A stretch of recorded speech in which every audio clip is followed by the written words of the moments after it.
बहुओं की kitty party. एक दिन विमला की बहू स्नेहा सुबह सुबह तैयार होने लगती है।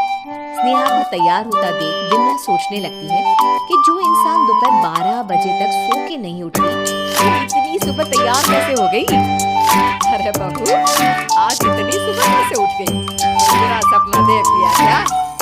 सासू माँ, सपना तो अच्छा ही देखा था, पर लगता है कि किसी का बुरा मुंह देख लिया है। सुबह सुबह सुनना पड़ रहा है। अरे वो सब तो ठीक है, पर ये बताओ तुम इतनी सुबह कहाँ जा रही हो? वो आपकी सहेली है ना निर्मला काकी, उनके घर में किटी पार्टी है, बस वहीं जा रही थी। क्या?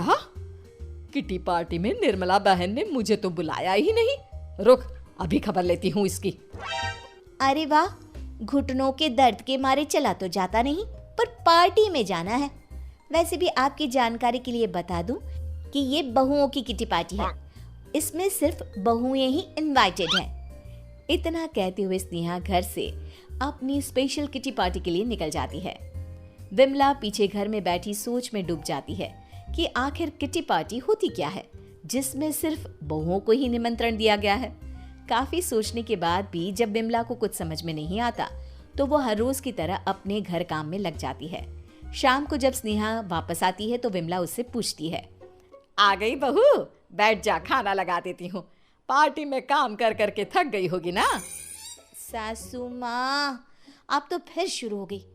पूरा दिन मेरा ही इंतजार कर रही थी क्या कि कब मेरी बहू आए, कब मैं उसे ताने मारूं? अरे बहू, मैं तो तुझे खाना खाने के लिए बोल रही हूँ। अच्छा, अगर इतनी फिक्र है तो ऐसा करो, मेरे रूम में ही खाना भिजवा दो। ऐसा कहते हुए स्नेहा अपने कमरे में चली जाती है। अगली सुबह स्नेहा फिर से तैयार होती है और अपनी सहेली के घर किटी पार्टी में चली जाती है। अब स्नेहा को पार्टी की आदत लग चुकी थी, इसलिए वो हर रोज अपनी किसी न किसी सहेली के घर पार्टी करने के लिए निकल जाती। एक दिन स्नेहा अपनी सास विमला की सहेली सुशीला के घर पर किटी पार्टी में जाती है, जहां सभी बहुएं अपनी अपनी सास के बारे में बातें करने लगती है। अरे क्या बताऊं मैं, मेरी सास तो मेरी कभी तारीफ ही नहीं करती और बुराई तो मानो जैसे उसके नाक पर रखी हुई है।